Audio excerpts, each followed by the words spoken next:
Hi, and welcome to AP Chemistry Review. It's me, Dr. V, and the AP Chemistry exam is only about 2 weeks away, so time is getting short.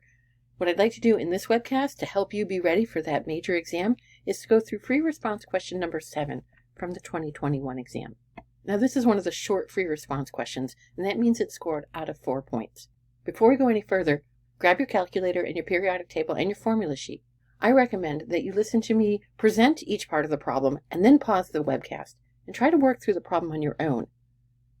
And then score your answer as you listen to me give my explanation. That's what's really going to help you most prepare for this exam. All right, let's jump right into the problem. A student investigates gas behavior using a rigid cylinder with a movable piston of negligible mass, as shown in the diagram. The cylinder contains 0.325 moles of oxygen gas. Okay, so this is clearly going to start at least with gas laws. Part A says, the cylinder has a volume of 7.95 liters at 25 degrees Celsius and 1.00 atmospheres. Calculate the density of the oxygen gas in grams per liter under these conditions. Okay, so we need density. Density we know is mass over volume. And if we go back and look at the problem, we're given the volume of the container at these conditions at 7.95 liters. We're not given the mass, but we are given the moles of the oxygen, and we can calculate that mass from the moles. So that's the next thing we need to do. What mass would 0.325 moles of oxygen gas have? Now what we have to remember here is that oxygen is a diatomic. So 1 mole of oxygen has a mass of 32.00 grams. And that means the oxygen has a mass of 10.4 grams. And now we can substitute our mass and our volume into our density equation. Grams over liters. We want our units in grams per liter, so that actually works out really well. We don't have to do any additional conversions. I get an answer of 1.31 grams per liter. And that's what you need to do for Part A to earn the 1 point. Part B says, attempting to change the density of the oxygen gas, the student opens the valve on the side of the cylinder, pushes down on the piston to release some of the gas, and then closes the valve again.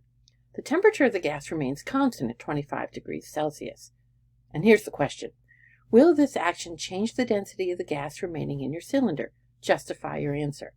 So it's a yes or no, which means it's really not just about the yes or no. The justify part is going to be really important here. So the argument is that the density of the gas will not change. When the student pushed down on the piston to release some of the gas, that means the moles of the gas decreased, and therefore the mass of the gas decreased. But really the key idea here is that, of course, the volume of the gas is proportional to the moles.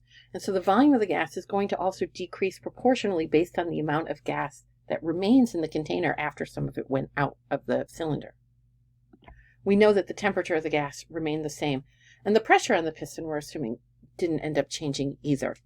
And this is the justification that we needed to have to earn the 1 point. It was actually hard for a lot of students to earn this point because if you didn't talk about the volume of the gas decreasing proportionally, you weren't going to get the point here. That was really the essential piece. Part C says, the student tries to change the density of the oxygen gas by cooling the cylinder to negative 55 degrees Celsius, which causes the volume of the gas to decrease. Using principles of kinetic molecular theory, explain why the volume of the oxygen gas decreases when the temperature decreases to minus 55 degrees. Now, we know that volume of a gas and temperature of a gas are directly related, but that's not what the question's asking us to do. At the lower temperature, we know that the gas particles are going to have a lower average velocity and a lower average kinetic energy. Particles are going to collide with each other with less energy, and they won't travel as far in the same amount of time. So what I did is I actually went and grabbed a screenshot from one of my favorite gas law animations showing the movement of the particles. And as we lower the temperature, we can see that they're moving more slowly and they're getting closer together. And that's really the key idea here. So the gas particles at the lower temperature are going to have a smaller distance between them. And therefore the overall volume of the gas is going to decrease. This is what you needed to do to earn the point for this part. An important test-taking strategy, make sure you answer the question that is being asked. In this question, they specifically said they want you to focus on kinetic molecular theory.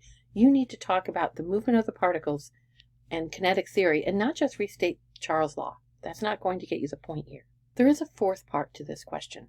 The student further cools the cylinder to negative 180 degrees Celsius. and observes that the measured volume of the oxygen gas is substantially smaller than the volume that would be calculated using the ideal gas law. Assume all equipment is functioning properly. Explain why the measured volume of the oxygen gas is smaller than the calculated volume. And then in parentheses, they tell us the boiling point of liquid oxygen is negative 183 degrees Celsius. That's relevant because we are still in the gas phase. So we shouldn't be talking about like condensing the gas into a liquid for our answer. So what we're really dealing with here are deviations from ideal behavior. There are attractive forces between the molecules. Ideal gas law, of course, says that there are no attractions or repulsions between the molecules, but we know that there are. So if we have two oxygen molecules side by side, they are attracted to each other, and they're going to move a little closer together. They're going to collide with the container walls a little less frequently. But they're moving slowly at these low temperatures, and so these attractions have a greater effect. And that means the spacing between the molecules is going to decrease, which would lower the sample volume. And that's what you needed to talk about to earn the point. It was very hard for a lot of students to earn the point for Part D. So how did you do? The average score on this question in 2021 was 1.01 points out of a total of 4. It was actually the lowest scoring question on the 2021 exam. And most students who did earn a point on this question earned it for Part A. So if you earned a point for Part A, you're right on track.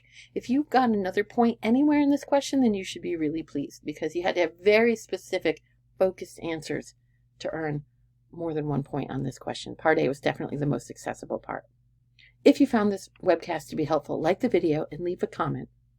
And don't forget to subscribe to my channel so you get all my latest updates and exam tips. Keep studying chemistry, do lots of practice problems. You're going to do great.